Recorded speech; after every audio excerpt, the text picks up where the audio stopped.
Hi అండి. అందరు ఎలా ఉన్నారు?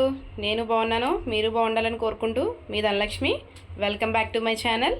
ఈరోజైతే ఊరు నుంచి మా అత్తమ్మ వాళ్ళు అయితే మాకు పీతలు పంపించారండి. అవి ఎలా వండాలో నా స్టైల్ అయితే చూపిస్తాను, చూడండి.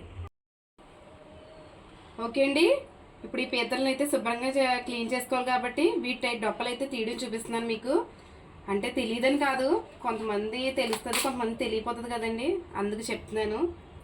ఇగోండి, ఇలా తీసిన తర్వాత పక్కన పెడదాం వీటిని.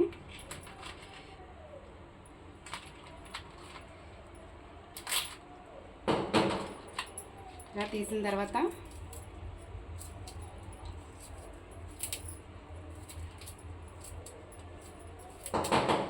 ఇలా అయితే తీసి వీటిని అయితే శుభ్రంగా కడుక్కోవాలండి. ఇట్లా కాళ్ళు అవి తీసేసుకోవాలి మనం. ఇప్పుడైతే పీతలు అయితే క్లీన్ చేసామండి. వీటి పై డొప్పలు ఉంటాయి కదండి, వాటిలో ఉన్న గుడ్డు అయితే మనం ఇలా కలెక్ట్ చేసుకోవాలండి. ఒక బౌల్లోకి తీయడం అయితే చూపిస్తాను, చూడండి. ఈ పక్క సైడ్ విరగొట్టుకుని ఇలా తీస్తే ఈ లోపల కొంచెం మేత ఉంటుందండి, అది తీసేసుకుని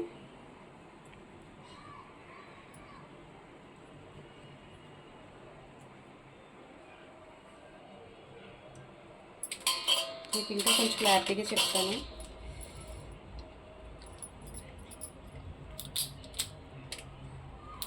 ఇలా పక్కవి పగలగొట్టుకుని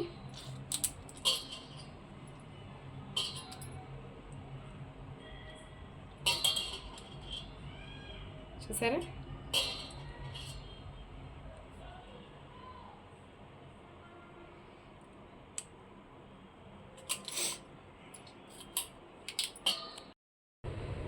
పీతలను అయితే శుభ్రంగా కడిగి కట్ చేసి పెట్టుకున్నానండి.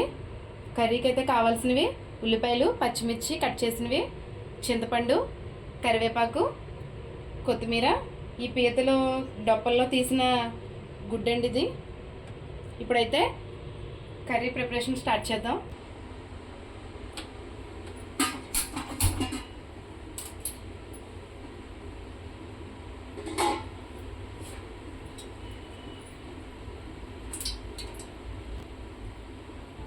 త్రీ టేబుల్ స్పూన్ ఆయిల్ అండి.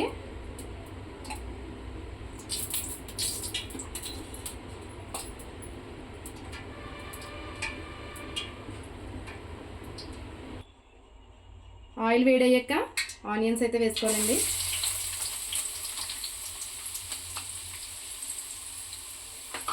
వీటిని బాగా గోల్డెన్ బ్రౌన్ వచ్చి కలర్ వచ్చేంత వరకు ఫ్రై చేయాలండి.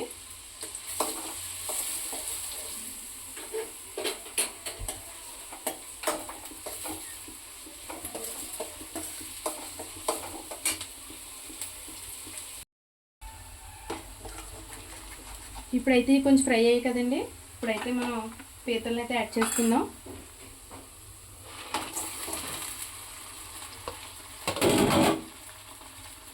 వీటిని కొంచెం ఫ్రై చేద్దాం.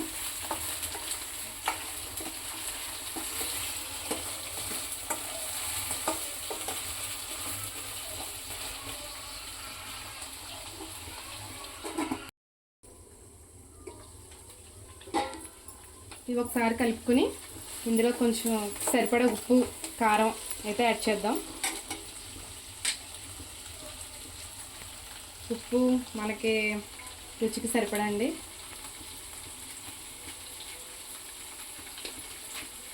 అలాగే కారం కూడా.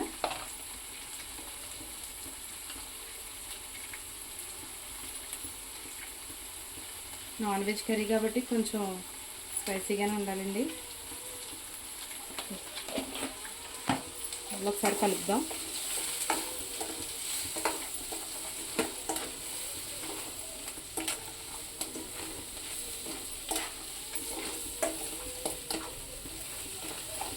మంటను మీడియం ఫ్లేమ్లో పెట్టుకుని ఒక్క నిమిషం అయితే దీన్ని మూత పెట్టుకుందాం.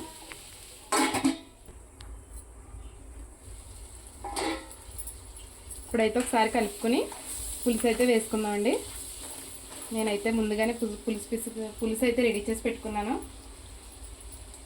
మనం ఎంత పులుపు అయితే తింటామో దాన్ని బట్టి చూసుకుని వేసుకోవాలి. మళ్ళీ ఒకసారి కలుపుదాం.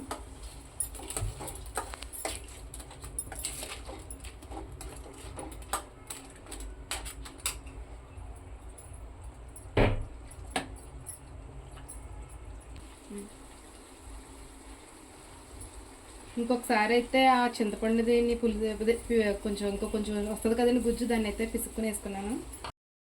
ఎందుకంటే కొంచెం పీతల పులుసు కాబట్టి లూజ్గానే ఉండాలండి ఇది. ఇప్పుడైతే పులుసు వేసుకోవడం అయితే అయిపోయిందండి. అందులోనే పీత డొప్పల నుంచి తీసాం కదండి గుడ్డు, అదైతే వేసుకోవాలి. ఒకసారి కలుపుకొని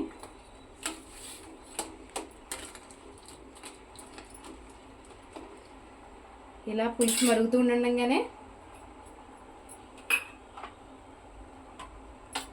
ఒక స్పూను అల్లం వెల్లుల్లి పేస్ట్.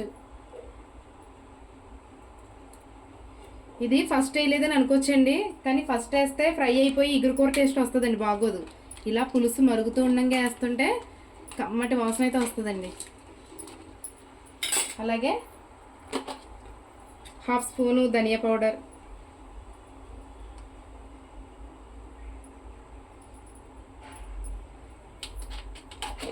హాఫ్ స్పూన్ వచ్చి జీలకర్ర పౌడర్,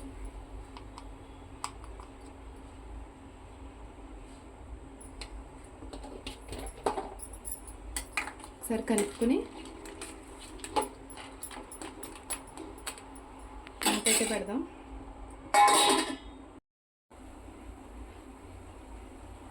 ఇప్పుడైతే కొంచెం ఉడుకుతుంది కదండి తెరలుగానే. ఇప్పుడైతే ఇందులో పచ్చిమిర్చి కరివేపాకు యాడ్ చేద్దాం.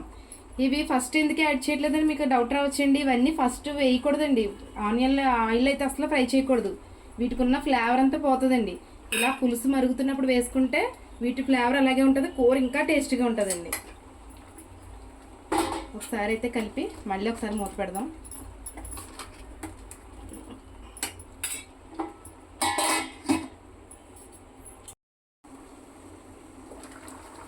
పులుసు అయితే బాగా మరిగిందండి. ఇందులో అయితే ఫైనల్గా కొత్తిమీర అయితే యాడ్ చేద్దాం.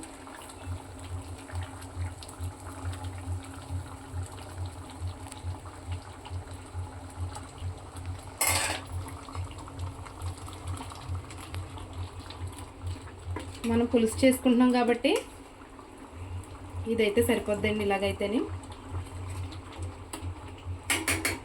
ఇప్పుడైతే రెడీ అయిపోయిందండి కర్రీ. అయితే స్టవ్ ఆఫ్ చేసుకుందాం. ఇదేనండి నా స్టైల్తో పీతల కూర. ఇది మీకు నచ్చితే కనుక లైక్ చేయండి. నెక్స్ట్ వచ్చే వీడియోలో కలుసుకుందాం. ఇంకా మంచి వెరైటీస్ కావాలంటే కనుక నాకు కామెంట్లో చెప్పండి. కామెంట్లో చెప్తే కనుక నేనైతే పక్క అయితే ప్రిపేర్ చేయడానికి అయితే ట్రై చేస్తాను. ఓకేనండి, బాయ్ అండి.